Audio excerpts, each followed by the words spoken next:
Diyan sila sa pwesto nila, natutulog na sila diyan sa pwesto. Tapos na sila mag-breakfast. Sa taas po ay si Nuno, sa baba po ay si Nini. Si Nuno ay 11 months old. Ito namang makulit to ay si Nini. 3 months. O yan, gusto niya dyan siya higa sa kama. Maarte po yan, dyan po sa kama umiga. Higa ka na dyan, higa na. Yan, dyan siya higa. Kasi gusto niya malambot ang higaan niya. Si Nini po yan, 3 months old, going to 4 months na po siya ngayon. Bigay lang po sa akin ng isang friends yan, pero talaga naman, nakalayas po yun ng one time. Akala ko hindi na babalik, pero umuwi pa rin siya.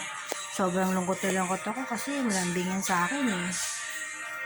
Tapos umuwi siya, gutom na payat-payat pa, siguro ko tinago yun.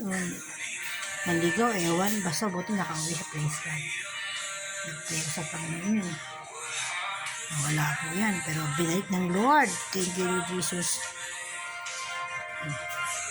Ito talaga, nakuha naman po ito yung sinuno sa sardinas naman niyang galing.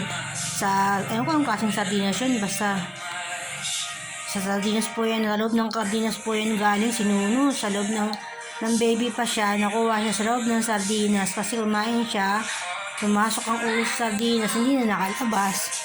Sa awa na lang, piniyak yung lata, nakalabas ang ulo, inuwi muna sa lugar kung saan siya nandoon, inilagaan, and then dinala sa bahay. Nung una, ayaw ko dyan before. Pero nung nakita ko na sweet pala siya, napakalambing niya, tata pa lang siya, malambing nito sa akin. Marami akong pusa noon eh, sobrang dami. Lahat ba kayo ko, pati yung mga tagalsada. I love cats even before. Pero siya talagang the best winner of the all because siya napunta sa akin dito sa lugar ng Baras. Nadala ko siya dito. Siya sinuno, malaki na po siya. Napakabait po niya. Lagi nagmamasahin sa akin gabi-gabi. Napaka-sweet po niya. Hindi po yan magmama, mama, burihan mama.